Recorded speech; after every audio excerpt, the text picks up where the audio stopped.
بسم اللہ الرحمن الرحیم۔ بنی اسرائیل کے ایک عابد کا واقعہ۔ ایک عابد شخص اور ایک کنواری عورت۔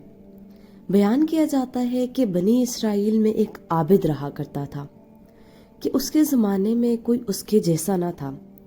اس وقت میں 3 بھائی تھے اور ان کی ایک کنواری بہن تھی۔ اس کے سوا اور ان کی کوئی بہن نہ تھی۔ اتفاقاً ان تینوں بھائیوں کو کہیں لڑائی پر جانا پڑ گیا۔ ان کو کوئی ایسا شخص نظر نہ آیا جس کے پاس اپنی بہن کو چھوڑ جائے اور اس پر بھروسہ کر سکے۔ قابل اعتماد ان کی نظر میں کوئی شخص نہیں تھا، لہٰذا سب نے اس رائے پر اتفاق کیا کہ اس کو عابد کے سپرد کر دیں۔ وہ عابد ان کے خیال کے مطابق تمام بنی اسرائیلیوں میں نیک اور پرہیزگار تھا۔ چنانچہ اس کے پاس گئے اور اپنی بہن کو حوالے کرنے کی درخواست کی کہ جب تک ہم لڑائی سے واپس آئیں ہماری بہن آپ کے سائے شفقت میں رہے گی۔ عابد نے ایسا کرنے سے انکار کر دیا اور ان کی بہن سے خدا کی پناہ مانگی۔ وہ نہ مانے اور اصرار کرتے رہے کہ ان کی بہن کو اپنی نگرانی میں رکھنا منظور کر لیں، حتیٰ کہ عابد نے ان کی درخواست کو منظور کر لیا اور کہا کہ اپنی بہن کو میرے عبادت خانے کے سامنے کسی گھر میں چھوڑ جاؤ۔ انہوں نے ایک مکان میں اس کو لا اتارا اور چلے گئے۔ وہ لڑکی عابد کے قریب ایک مدت تک رہی۔ عابد اس کے لیے کھانا لے کر آتا اور اپنے عبادت خانے کے دروازے پر رکھ کر دروازہ بند کر لیتا اور واپس اندر چلا جاتا اور لڑکی کو آواز دیتا تھا اور وہ اپنے گھر سے آ کر کھانا لے جاتی تھی۔ پھر راوی نے بیان کیا کہ پھر شیطان نے عابد کو بہکانا شروع کیا۔ ابتدا میں اس کو خیر کی ترغیب دیتا رہا اور لڑکی کا دن میں عبادت خانے تک آنا اس پر گراں ظاہر کرتا رہا کہ کہیں ایسا نہ ہو کہ یہ لڑکی دن میں کھانا لینے کے لیے گھر سے نکلے اور کوئی شخص اس کو دیکھ نہ لے، اس لیے بہتر یہ ہے کہ اس کا کھانا لے کر اس کے دروازے پر رکھ آیا کر، اس پر اجر عظیم ہوگا۔ غرض یہ کہ عابد کھانا لے کر اس کے گھر جانے لگا۔ کچھ مدت بعد پھر شیطان اس کے پاس آیا اور اس کو ترغیب دی اور اس بات پر اسے ابھارا کہ اگر تو اس لڑکی سے بات چیت کیا کرے تو تیرے کلام سے مانوس ہوگی، کیونکہ اس کو تنہائی سے سخت وحشت ہوتی ہے۔ شیطان نے اس کا پیچھا نہ چھوڑا حتیٰ کہ وہ عابد اس لڑکی سے بات چیت کرنے لگا۔ اپنے عبادت خانے سے اتر کر اس کے پاس آنے لگا۔ پھر شیطان اس کے پاس آیا اور اس سے کہا کہ تو اپنے عبادت خانے کے دروازے پر اور وہ اپنے گھر کے دروازے پر بیٹھیں اور دونوں باہم باتیں کرو تاکہ اس کو خوشی محسوس ہو۔ آخر کار شیطان نے اس کو عبادت خانے کے دروازے پر لا بٹھایا۔ لڑکی بھی گھر سے دروازے پر آئی۔ اسی طرح ایک زمانے تک یہ حال رہا۔ شیطان نے عابد کو پھر کار خیر کی رغبت دی اور کہا کہ بہتر ہے کہ خود لڑکی کے قریب جا کر بیٹھے اور ہم کلامی کرے، اس میں زیادہ دلداری ہے۔ عابد نے ایسا ہی کیا۔ شیطان نے پھر تحصیل ثواب کی رغبت دی اور کہا کہ اگر لڑکی کے دروازے سے قریب ہو جائے تو بہتر ہے تاکہ اس کو دروازے تک آنے کی بھی تکلیف نہ اٹھانی پڑے۔ عابد نے یہی کیا کہ اپنے عبادت خانے سے لڑکی کے دروازے پر آ کے بیٹھتا رہا اور باتیں کرتا تھا۔ ایک عرصے تک یہی کیفیت رہی۔ شیطان نے پھر عابد کو ابھارا کہ اگر عین گھر کے اندر جا کر باتیں کیا کرے تو بہتر ہے تاکہ اس لڑکی کو باہر نہ آنا پڑے اور کوئی اس کا چہرہ نہ دیکھ پائے۔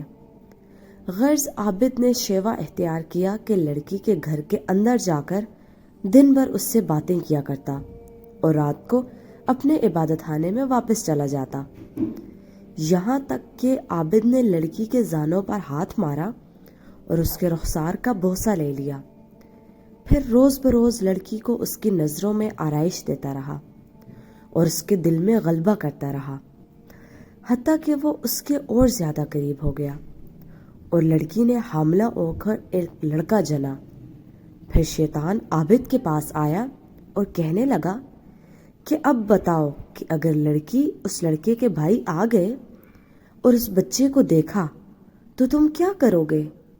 میں ڈرتا ہوں کہ کہیں تم ذلیل نہ ہو جاؤ یا وہ تمہیں رسوا نہ کر دیں، تو بہتر ہے تم اس بچے کو لو اور زمین گاڑ دو۔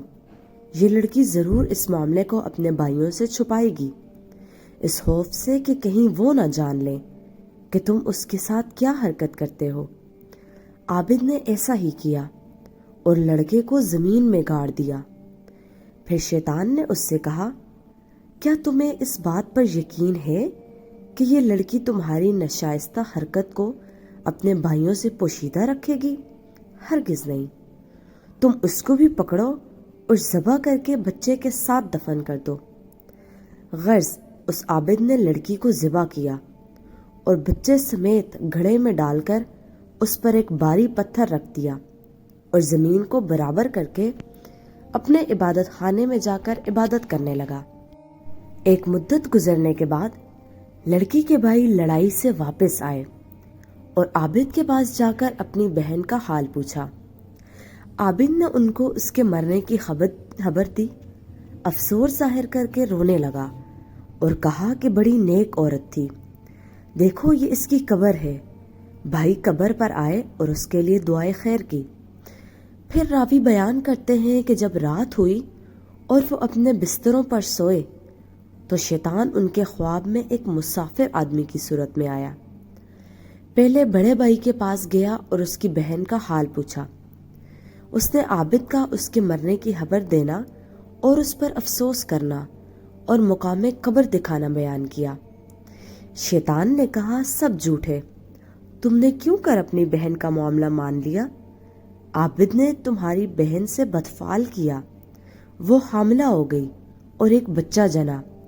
عابد نے تمہارے ڈر کے مارے اس بچے کو اس کی ماں سمیت ذبح کیا اور گڑھا کھود کر دونوں کو اس میں ڈال دیا۔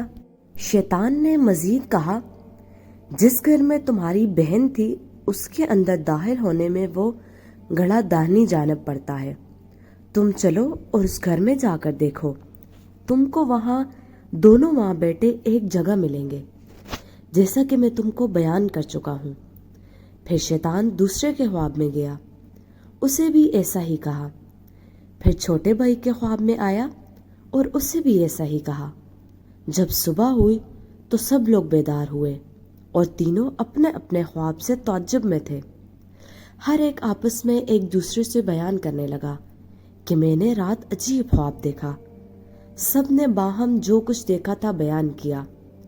بڑے بھائی نے کہا، یہ خواب فقط ایک خیال ہے اور کچھ نہیں، یہ ذکر چھوڑو اور اپنا کام کرو۔ چھوٹا بھائی کہنے لگا کہ میں تو جب تک اس مقام کو دیکھ نہ لوں گا باز نہ آؤں گا۔ تینوں بھائی چلے جس گھر میں ان کی بہن رہتی تھی، آئے، دروازہ کھولا اور جو جگہ خواب میں بتائی گئی تھی اسے تلاش کیا، اور جیسا ان سے کہا گیا تھا کہ ان کی بہن اور بچے کو ایک گڑھے میں ذبح کیا ہوا پایا۔ انہوں نے عابد سے کل کیفیت دریافت کی۔ عابد نے اس قول کی، اس فعل کے بارے میں تصدیق کی۔ انہوں نے اپنے بادشاہ سے جا کر عابد کی شکایت کی۔ عابد کو پھر اس کے عبادت خانے سے نکالا گیا اور اس کو مارنے کے لیے لے جایا گیا۔ جب اس کو مارنے کے لیے لے جا رہے تھے تو شیطان اس کے پاس آیا اور کہا، تم نے مجھے پہچانا؟ میں تمہارا ہی ساتھی ہوں جس نے تم کو عورت کے فتنے میں ڈال دیا، یہاں تک کہ تم نے اس کو حملہ کر دیا اور ذبح کر ڈالا۔ اب اگر تم میرا کہنا مانو اور تم مجھ کو سجدہ کرو تو تمہیں اس سے نجات دلا دوں گا۔ عابد نے سجدہ کیا، خدا تعالیٰ سے کفر کیا۔ پھر جب عابد شخص نے کفر کیا تو شیطان اس کو اس کے ساتھیوں کے قبضے میں چھوڑ کر چلا گیا۔ انہوں نے اس کو اس کے کفر کردار تک پہنچا دیا۔ اس واقعے سے ہمیں یہ سبق ملتا ہے کہ اندازہ کیجیے کہ شیطان ہمارا کس قدر سنگین دشمن ہے اور اس کے وار کس قدر سنگی ہیں۔ چنانچہ ہمیں چاہیے کہ اس واقعے سے سبق حاصل کریں اور شیطان کے ہتھ کنڈوں سے اپنے آپ کو بچائیں اللہ تعالیٰ ہم سب کی حفاظت فرمائے، آمین ثم آمین۔ جزاک اللہ ہے، اپنا خیال رکھیں، اللہ حافظ۔